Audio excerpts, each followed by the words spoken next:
Back to news. Bollywood నటుడు సైఫ్ అలీ ఖాన్ పై కత్తితో దాడి చేసిన కేసులో అసలైన నిందితుడిని పోలీసులు అరెస్ట్ చేశారు. ప్రస్తుతం ముంబై పోలీసులు మాట్లాడుతున్నారు. ఇప్పుడు లైవ్ చూద్దాం. First time entrance at that residence. Mumbai अलग-अलग नाम से जो बात सामने आई उसका कारण क्या था सर? अलग-अलग नाम यूज करने की जो बात है उसका कारण क्या था सर? इसमें प्राइमरी फेसी ऐसा लगता है कि ये जो एक्यूज है ये बांग्लादेशी है और इंडिया में एंटर करने के इलीगली एंटर करने के बाद इस एक्यूज ने इसका नाम चेंज किया है, वो एक रीजन हो सकता है। क्या नाम रख के अभी रह रहा था? विजय दास मुंबई में कहाँ से रह रहा था सर? कब से रह रहा था ये एक्यूज? पिछले कुछ महीनों से ये एक्यूज पिछले 5-6 महीने पहले मुंबई आया है, ऐसा पता चला है। कुछ दिन ये मुंबई में रहा, बाद में मुंबई की विसिनिटी के कुछ टाउन्स में रहा और 15 दिन पहले फिर मुंबई आया है, ऐसा इन्वेस्टिगेशन में पता चला है। क्या काम करता था सर? ये हाउसकीपिंग एजेंसी में काम करता था। किसी बार में काम किया, किसी कॉन्ट्रैक्ट? हाउसकीपिंग एजेंसी में काम करता था।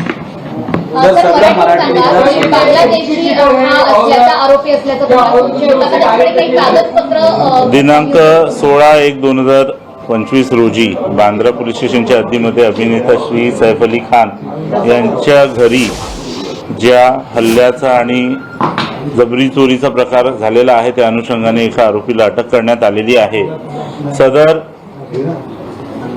आरोपीचं नाव मोहम्मद शरीफुल इस्लाम शहजाद आहे। या आरोपीचं वय 30 वर्ष आहे। प्रथमदर्शनी हा आरोपी बांगलादेशी नागरिक असल्याचं निष्पन्न होत आहे। या आरोपीला आम्ही माननीय न्यायालयात प्रोड्यूस करून याची पोलीस कस्टडी मिळण्याचा प्रयत्न करणार आहोत आणि पुढील तपास करणार आहोत। हा बांगलादेशी नागरिक आहे हे नेमकं कसं कळलं? आणि दुसरीकडे म्हणजे त्याने भारतात आल्यानंतर नाव बदललं, मुंबईत तो गुन्हा दाखल झाला, म्हणजे गुन्हा जे स्वरूप दिलं त्याच्यानंतर तो कुठे कुठे लागला किंवा कुठे कुठे गेला? हा व्यक्ती अटक याला ज्यावेळेस आम्ही केली त्याच्याकडे जी विचारपूस केली त्या अनुषंगाने त्याची जी उत्तरं आणि त्याच्याकडे जे काही साहित्य मिळालेलं आहे त्या साहित्याच्या अनुषंगाने प्रथमदर्शनी असं वाटतोय की हा एक बांगलादेशी नागरिक आहे। त्या अनुषंगाने आम्ही पुढील तपास करत आहोत। ते तपासात निष्पन्न होईल।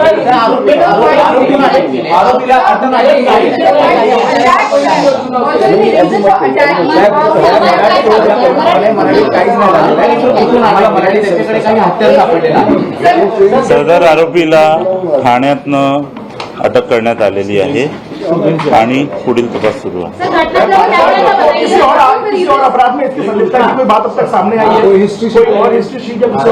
नो प्रीवियस इसको गिरफ्तार किया, कोई कोयते जैसा हथियार बरामद किया गया है सर इससे? Sir weapon sir was he alone? Is there any mastermind? Sir क्या उसने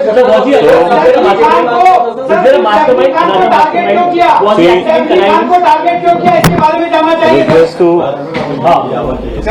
अभी तक